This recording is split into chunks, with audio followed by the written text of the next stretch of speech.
그래서 뭐 나와 있는 개념도 조금 특징이 있는 것들을 좀 소개를 했고, 개념도 연구가 어떤 것들이 있는지, 그렇죠? 그런 것들을 좀 살펴봤고요. 이제 보면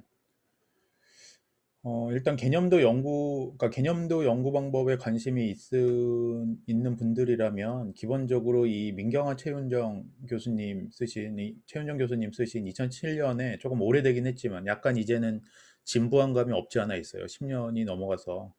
근데 이 상담학 연구에서의 개념도 방법의 적용이라는 논문을 바이블처럼 일단 보시는 게 맞는 것 같아요. 기본적으로 개념도 연구 방법에 대해서 굉장히 잘 정리를 해놨고, 그다음에 각 절차별로 물론 세부적인 사항이 뭐 없는 게 좀 아쉽긴 하지만 그냥 요 책에 있는 내용이 번역돼서 들어가 있는 건데 그런 것들을 정리해 놓은 거라 개념도 연구를 하겠다라고 하시는 분들은 이 논문을 꼭 찾아서 읽어보실 거를 제가 추천드리고요.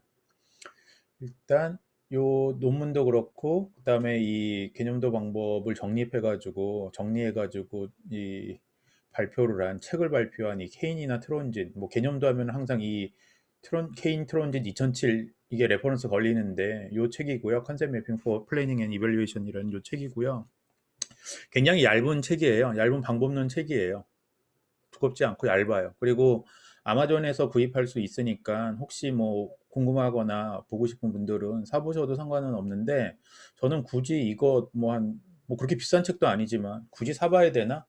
왜냐하면 조금 달라요. 지금 우리나라 이 상담계나 연구계 학계에서 하고 있는 연구 방법의 절차랑 여기서 얘기하고 있는 그 절차가 굉장히 많이 상이해요. 그래서 이제 그 우리나라 초창기 논문들을 보면 그런 말들이 있거든요. 케인 트론진의 연구 방법 6개 절차를 정교화해서 사용했다. 그렇죠? 연구 주제에 맞춰서 조금 더 세밀하게 수정하고 뭐 이런 얘기가 들어가는데, 그러면서 사실 이 책에서는 소개 안 되는 것들, 아까 뭐 대표적인 게 스트레스 값을 가지고 차원을 결정한다던가, 그렇죠? 그리고 우리나라 논문에는 거의 100% 연구팀이 구성돼요. 관련되는 전문가들로 구성된 연구팀이 만들어지는데 사실 이 책에는 그런 얘기가 없어요. 예. 그래서 이제 이런 것들이 변형돼 있어가지고 이제 그런 부분에서는 약간 그 헷갈릴 수는 있는데, 그래도 뭐 더 관심 있으신 분들은 이 책을 뭐 사보시는 것도 괜찮고요. 책 제목에서도 보여주듯이 개념도에 대한 얘기는 절반 정도고 나머지는 그 개념도를 이들이 더 관심을 갖는 계획을 세우거나 전략을 세우거나 그다음에 뭐 평가를 하거나 아니면 스케일을 만드는데 어떻게 활용해야 되는지에 대한 내용이 뒤에 더 많이 나와요. 그러니까 우리랑은 조금 이제 트렌드가 다른 거죠. 개념도로 끝나는 게 아니라 그거를 가지고 뭔가를 더 하려고 하는 그런 책인 거고, 일단 개념도라는 거 정의를 보면 논문이나 이 책에서 쓰고 있는 내용을 보면 일단 세상을 어떻게 인식하는지 인식을 풀어서 쓰면 이건 거죠. 이해하고 해석하고, 그렇죠? 어떤 개념이나 어떤 경험을 사람들이 어떻게 인식, 이해하고 해석하는지를 그림으로 표현해내는 연구 방법이죠. 그 과정에서 질적인 연구 방법과 양적인 연구 방법이 혼합적으로 나타난다고 해서 혼합적 연구 방법이라고 하고, 그리고 절차 자체가 6개 단계로 규정돼 있기 때문에 구조화된 방법이다라고 소개를 하고 있어요. 사실 이 책에 보면 양적 연구, 질적 연구 이런 얘기 잘 안 나와요. 이게 이제 한국적인 상황에서 굉장히 강조가 되는 부분인 것 같아요. 이런 게 있고, 질적 연구의 특징을 갖는 건 질적 연구가 하는 연구 주제는 다 할 수 있다라는 거예요. 개념도에서도 마찬가지로. 그러니까 양적 연구의 가장 큰 한계점은 특히 이제 우리 상담에서 관심을 갖고 있는 굉장히 어떤 독특한 경험을 한 사람들, 그렇죠? 뭐 대표적으로 예를 드는 게 어린 시절에 뭐 친계 가족으로부터 성폭력을 당한 분들에 대한 경험이라던가 뭐 이런 게 사실 상담에서 많이라기보다는 조금 심각하게 다뤄지는 주제가 되기도 하고, 그다음에 상담자라면 관심을 가질 만한 주제이지만 양적 연구로는 도저히 알아보기가 어렵잖아요. 그렇죠? 어디 가서 3, 400명 그런 분들을 찾겠어요. 쉽지 않죠.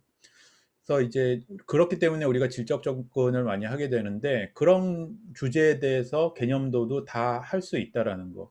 질적 연구와 비교했을 때 그런 거는 이제 굉장히 유사적인 방법이고, 대신에 질적 연구 같은 경우는 마찬가지로 연구팀이나 연구자가 결국 그 연구 참여자가 얘기한 내용들을 가지고 코딩을 하고 분류 작업을 하고 거기서 뭔가 관통하는 그 함의를 찾아내는 연구자 중심으로 연구가 진행되는 반면에 개념도는 이제 이게 질적 연구와의 차이인 건데 연구자의 뭔가 주관이 들어가는 게 아니라, 그러니까 연구자가 개입이 되는 게 아니라, 이 다차원 척도법이라는 것과 군집 분석이라는 양적인 통계적 방법으로 그 질적인 연구 데이터를 결과물로 뽑아낸다라는 게 이제 질적 연구와 가장 큰 차이가 되는 거죠. 그래서 개념도를 소개하는, 그리고 개념도의 장점이라고 하는 거가 하는 내용을 보면 다 연구자가 개입되지 않고 연구 참여자의 관점에서 뭔가 이 그룹핑도 하고 스케일링도 해가지고 뽑아내는 거기 때문에 굉장히 객관적인 연구 방법이다라고 이제 장점으로 소개를 하고 있는데, 이제 이 부분이 한국에 들어오면서 사실 조금 왜곡된 것 같아요. 왜냐하면 연구자나 연구팀에서 질적 연구만큼이나 많이 개입해요. 굉장히 많이 개입하고, 아까 제가 개념들을 좀 이쁘게 그리는 방법, 편법이지만, 편법이나 약간의 뭐 노하우 같은 거지만, 개념도 결과를 더 선명하게 하는 그 방법으로 연구자가 개입해요. 개입하게 돼요. 그래서 이제 이런 부분이 조금 한국에서는 조금 달라지긴 했는데, 그럼에도 불구하고 질적 연구에 비해서 그래도 이런 통계 데이터를 쓰는 그런 장점이 있다라는 거고, 또 하나의 가장 큰 장점은 추상적인 개념, 우리 머릿속에 있는 인식이라는 건 대부분 추상적인 것들이고, 추상적인 사고라는 게 사실 인간이 하는 사고의 과정 중에 가장 고등한 거잖아요. 가장 어려운 부분이고. 그래서 그 부분을 뭔가 이렇게 일반화해가지고 설명해내는 게 쉽지 않은데, 이거를 시각적인 정보로 변환해가지고 보여줌으로써 훨씬 이해를 용이하게 한다. 그렇죠? 이게 아까 처음에도 소개했던 개념도의 가장 큰 장점인 거죠. 그래서 사람들의 어떤 주관적인 경험이나 어떤 개념에 대한 인식, 그렇죠? 그다음에 어떤 특정 요인 같은 것들을 그림으로 뽑아내고 그걸 가지고 연구의 함의를 제시하는 연구 방법이다. 이렇게 설명을 하고 이해를 하시면 될 것 같아요. 그래서 그냥 쉽게 개념도로 그러면 어떤 것들을 연구할 수 있나요? 그럼 질적 연구에서 하는 연구는 다 한다고 생각하시면 돼요. 다 할 수 있다. 못할 이유가 없죠. 왜냐하면 처음에 자료를 수집하는 방법 자체가 질적인 접근 방법으로 하는 거기 때문에 질적 연구에서 관심을 갖는 연구 주제는 다 개념도로 할 수 있다. 그러면은 왜 개념도로 했냐? 그냥 질적 연구로 하지. 그렇죠? 그거는 이제 연구자의 성향. 나는 질적인 분석보다는 그래도 조금 더 객관적이라는 통계적인 그 분석을 통해서 뭔가 함의를 얻어내고 싶었다라는 거 하나랑, 그리고 또 하나는 아까 제가 말씀드린 대로 선행 연구가 정립된 이론이 없고 선행 연구, 경험적 선행 연구가 굉장히 부족한 탐색적 연구에는 질적 연구보다는 개념적 연구가 조금 더 적합하다라는 많은 레퍼런스들이 있기 때문에 그거에 근거해서 개념도를 선택했다. 이제 이렇게 되는 거죠. 그렇죠? 질적 연구를 할 거냐, 개념도 연구를 할 거냐, 그거를 구분하는 데 있어서. 그래서 그렇게 소개를 되고 있고요. 그다음에 이제 개념도 연구 사례 해가지고 조금 소개된 거를 보면, 요 영어로 된 거는 이 앞에 책에서 정의한 개념도 이 방법에 대해서 설명한 거를 그냥 그대로 써놨어요. 보면은 얘들은, 그러니까 우리는 한국에서는 연구가 개념도를 그려서 그거를 해석하는 거를 끝내는데, 뭐 미국이 실용주의 사회라서 그런지 이 뒤에 거에 방점이 더 찍혀 있어요. 그러니까 계획이나 평가나 아니면 계획하고 평가하는 데 활용하도록 하는 일반적인 어떤 프레임워크를 제시하는 방법이다라는 게 훨씬 더 방점을 더 찍고 있어요. 그렇죠? 그런 게 있고, 외국 같은 경우에는 상담과 관련돼서는 개념, 자아 개념을 구성하고 있는 것들, 그다음에 내담자가 호소하는 문제, 그다음에 뭐 도움의 경험, 이런 것도 이제 우리나라에서도 연구가 많이 되고 있는데, 그리고 치료적 요인 등등 상담과 관련된 이런 연구가 있고, 이제 말씀드린 대로 정책기관에서 뭔가 계획을 세우고 뭔가 어떤 그 평가를 하거나 기관을 평가하거나 어떤 프로젝트가 잘 되고 있는지 평가하는 기초 자료를 산출해내기 위해서 개념도를 굉장히 많이 쓰고 있어요. 그래서 이 책에서 소개하는 것들을 봐도 이렇게 미국의 주정부나 연방정부 기관에서, 그렇죠? 뭔가 정책을 수립하기 위한 기초 자료로, 내지는 뭐 어떤 것들, 기존에 수행되고 있는 정책을 잘하고 있는지 평가하기 위한, 평가 요인을 산출하기 위한 기초 자료로 개념도를 훨씬 더 많이 사용하고 있어요. 그렇죠?